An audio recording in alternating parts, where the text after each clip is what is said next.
All right, let's get right into it.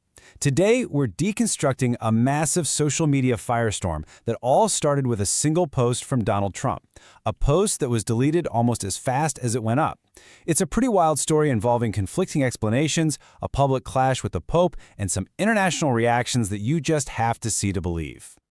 Okay, so it all kicked off with this AI-generated image. Trump himself posted it, and it shows him, well, depicted as a kind of religious figure, healing someone. It's a really striking image and, as it turned out, an incredibly controversial one. The reaction was immediate, and it was fierce. And that brings us to the first big twist in this story. The post just vanished. Yeah, the backlash was absolutely huge. And it wasn't just the usual critics in the media, like the BBC or CNN. What was really interesting is that even his own supporters started pushing back hard. The message was pretty clear, and it was basically, "You are not God." The blowback was so strong that the post was taken down in just a matter of hours, which really makes you wonder, why post it at all? So with the post gone, people wanted answers. And this is where the story gets really weird, because the official explanation got, well, confusing. We ended up with two completely different stories coming from the very top. So on one side, you had Donald Trump himself, and he claimed the picture wasn't religious at all. He said, "I thought I was a doctor, a Red Cross worker. I make people better." Okay. But then on the other side, you have his own vice president, J.D. Vance, who gave a totally different explanation. He said the president was just posting a joke, and the people, well, we just didn't get his sense of humor. So which one is it? Is it a serious, if a little strange attempt to show himself as some kind of healer, or was it just a bad joke that totally backfired? The fact that they couldn't get their stories straight just added more fuel to the fire and made the whole thing even more mysterious. But believe it or not, the story doesn't end with a deleted post and some confusing excuses. Oh, no. It escalated big time. It went from a social media mess to a full-blown international incident. In a move that stunned pretty much everyone, Trump launched a public attack on Pope Leo, one of the most important figures in all of Christianity. He called him weak on crime and said he has a terrible foreign policy. And this really gets to the heart of the whole issue. You see, the Pope had just come out and said that God does not bless any conflict.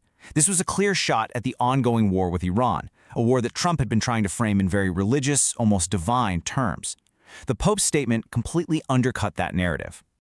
Now, a U.S. president clashing with a pope is already headline news, but what happened next created some of the strangest political alliances you could possibly imagine. It was truly bizarre. Just look at this. You have Trump on the attack, but then you have Italy's Prime Minister, Giorgia Meloni, who's normally a big ally of Trump's, and she comes out and defends the Pope. And then, and you can't make this stuff up, Trump's number one enemy, Iran, also comes out to defend the Pope and slam Trump's comments. Just wild. So this brings us to the million-dollar question. Why? Why do all this? Why create so much chaos and pick fights with allies? Well, the source material we're looking at points to one central idea, frustration, that's boiling over into outright panic. So according to the source, this string of chaotic events is happening because he's feeling the pressure from a few different places. First, a huge foreign policy move, this big blockade against Iran, it failed, very publicly, and Iran was openly mocking the U.S. for it. So that's a huge credibility hit on the world stage. And it's happening at the same time he's running into trouble back home. And that trouble at home is his approval rating. It's been falling, and it's hovering right around the 40% mark. Now, for any president, that 40% number is kind of a political danger zone, especially when you've got a major election just around the corner. And that election is the November 2026 midterms. It's not that far off, and everyone knows it's going to be a massive referendum on his performance so far. It's basically his report card. A series of self-inflicted wounds and public feuds is the absolute last thing any leader wants when they're about to face the voters. So when you put it all together, the bizarre post, the contradictory excuses, the shocking attack on the Pope, the source we've analyzed suggests these are all classic signs of a leader in what they call panic mode.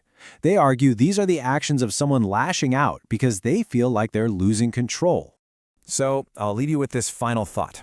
Are we just watching the impulsive, erratic actions of a leader who feels cornered? Or is there maybe some kind of deeper, calculated strategy happening here that we just can't see yet? It's a really important question as this whole situation keeps